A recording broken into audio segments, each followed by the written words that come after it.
કચ્છમાં કઈ પ્રોપર્ટી છે? આ પ્રશ્ન રિયલ એસ્ટેટમાં ઘણી વખત દરેક લોકો દ્વારા પૂછવામાં આવે છે. કચ્છમાં કાંઈ મળે છે?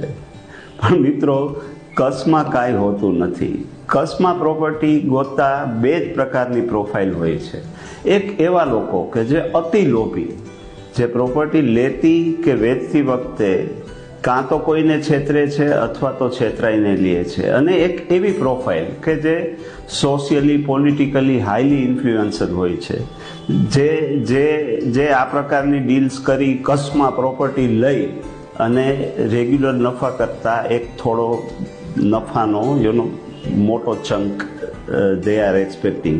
કોઈ પણ પ્રોપર્ટી તમે લ્યો કે વેચો, એ રોકાણના મૂળભૂત સિદ્ધાંત, ચાહે પ્રોપર્ટીમાં રોકાણ હોય કે અન્ય કોઈ પણ પ્રકારનું રોકાણ હોય, એ પોતાના મૂળ સિદ્ધાંત એટલે કે ટ્રસ્ટ, ઇન્ટિગ્રિટી, ગ્રોથ, ટ્રાન્સપરન્સી અને દૂરદર્શિતા ઉપર જ ચાલતો હોય છે. આ રીતે લીધેલો યોગ્ય નિર્ણય, યોગ્ય ભાવે લીધેલો નિર્ણય જ તમને લાંબા ગાળે પ્રોપર્ટી હોય કે અન્ય કોઈ પણ માર્કેટમાં સફળ કરે છે. અગેન કહું છું, કચ્છમાં કાંઈ નથી હોતું. આપણે don't try to be over smart, અને જો એમ જ હોય તો એમાં શું કરવી ચટબટ. તું પણ શઠ અને હું પણ શઠ.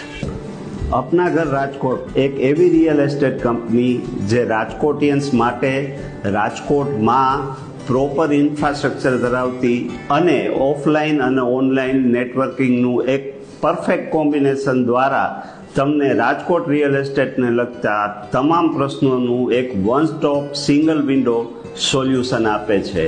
તો જોતા રહો અમારી વેબસાઇટ અપના ઘર રાજકોટ.